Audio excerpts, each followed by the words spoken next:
When the Pocophone F1 was released about a month and a half ago, people were going crazy for it. And a lot of hype surrounding this was how much value it was bringing to market.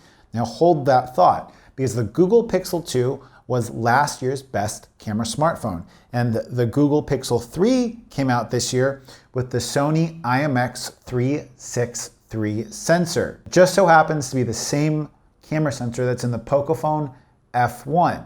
With a recent update to Miui 10 for the Pocophone F1, everything that you need to have the Google camera APK work flawlessly with all of the Google computational photography was built into Miui 10. I recently upgraded my Pocophone F1 to the Xiaomi EU ROM, which is based on Miui 10 with those updates to it. I've got the Google GCam in, and I've been using it for the last day and a half to take a ton of photos. Today, specifically, what I want to cover is using the various HDR functionalities across the Xiaomi app, along with the HDR Plus and the HDR Plus Enhanced that the Google Pixel Cam offers. Hey guys, it's Mitchell. If you're new to my channel, I make videos about tech, the gear I use every day to create photo, video here on YouTube, as well as the tech that I like, such as cell phones, tablets, and etc. If you have any thoughts, questions, or suggestions while watching this video, go ahead and drop them in the comment section down below, and let's get a conversation started. So when I show you a series of images up on the screen, they're all going to be taken in the same sequence. Now, the first 3 photos you're going to see are from the Pocophone F1's stock camera with HDR set to auto, then Pro, then Live. That's going to be followed up with a series of photos from the Pixel camera that I have on the Pocophone F1. And first it's going to be HDR Plus, then HDR Plus Enhanced. Now the first series of photos that we have here is some nighttime photography that I did. For all of these, I did use a tripod so that I could get the exact same or at least similar pictures. And at night, there's considerably more noise that I can see when using the Google camera. Considerably more noise when using the Google camera. And it's to the point where I significantly prefer the Pocophone F1 stock camera.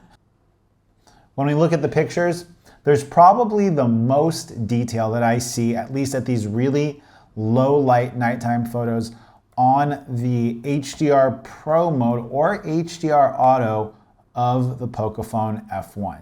Here I took some of these next photos under some fluorescent lights, and I wanted to see what kind of dynamic range we could get, especially in the shadows. The HDR Pro mode that we have on the Pocophone F1 is definitely the most sensitive to lifting shadow. And we have more of this pillar that we can see when using the HDR of the Pocophone. Now, when we have some detail in this image, looking here at this close-up, the Google camera seems to have a lot of noise still, and the images coming off of it seem to be a bit softer. Now, I got out early this morning and I did notice a very distinct difference with these Pro modes when I'm using them during normal daylight conditions. The HDR Auto seems to have the most visually appealing image that I have that I can see. The HDR Pro darkens up the photo more, and the Live really lightens up the photo. Now the Google camera is a little bit more interesting because I noticed that depending upon the scene that I have, I'm going to get a bigger variety of results from the Google Pixel Cam.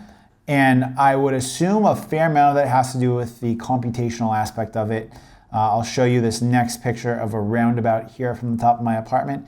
And I really gotta say, going through all of these, the auto HDR mode that the Pocophone F1 has, if you're just pulling out your camera to take a picture, is something that you really should give a second thought to before you discredit it and go for the different HDR modes, because it is great.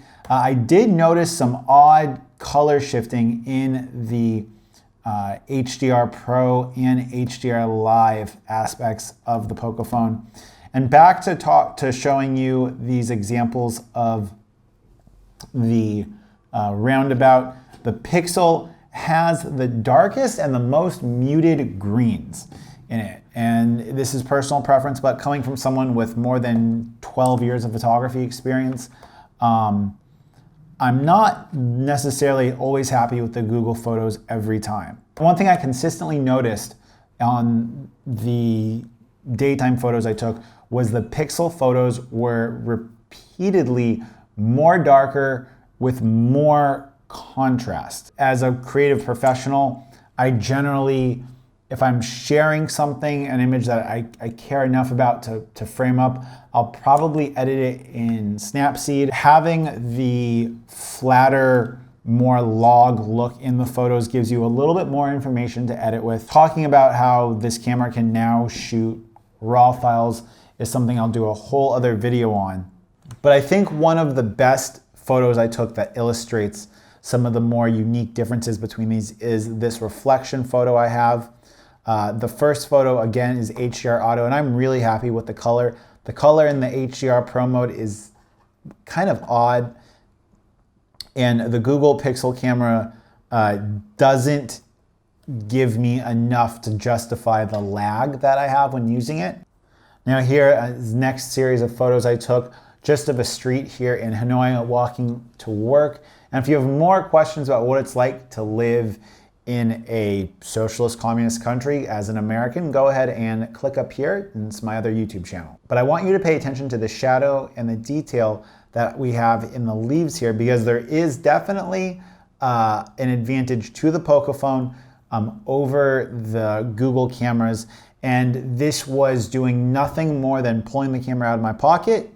I didn't change metering, didn't do anything like that. I think I have both the metering on the camera set to frame average so that a hotspot would not make it an unfair or a inconclusive comparison. But the next image here of this alleyway, the reason why we have motion blur with the woman in it is because the HDR is bracketing and taking multiple exposures.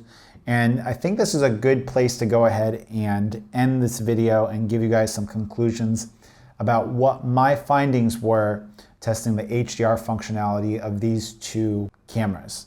So the first takeaway that we have from this is that if you're just pulling the phone out of your pocket, you want to take a snap of something on the street, the stock Pocophone F1 camera with HDR Auto or HDR Pro gives you consistently a camera with pretty vibrant colors, a decent amount of contrast, really good dynamic range, and overall pretty visually pleasing results. Now, from what I saw with the Google Cam, you're going to get more out of that if you put in the work. And what I mean by that is if you're just pulling it out to take a snap, I don't think that the camera is fast enough, reliable enough, and overall the amount of image processing that goes into it is kind of hit and miss. That being said, I'm going to be doing a follow-up test where I do like selective metering to see how it does overall, but I wanted to start with this out-of-pocket, snap as quick as I can kind of baseline test. And the baseline test conclusions are that the stock Pocophone F1 cameras Auto HDR or Pro HDR are going to give you pretty comparable results to the Pixel Cam. Now, I think when I do more testing and more comparisons between the two camera apps side by side, we're going to see a bigger difference between the two of them, and I think it's going to favor the Pixel. To give you guys a little hint, here's the next two images I took in this series of my girlfriend using the portrait mode from each camera, and the hair and edge detection for the Google camera is tangibly better than it is on the Pocophone F1. But that's going to be a video for another time. I hope you guys just enjoyed this kind of straightforward, objective as possible comparison. And if you are thinking about installing the Google Cam app, I will go ahead and I will Google a link to where you can find out more information about it, and I'll put it in the description down below.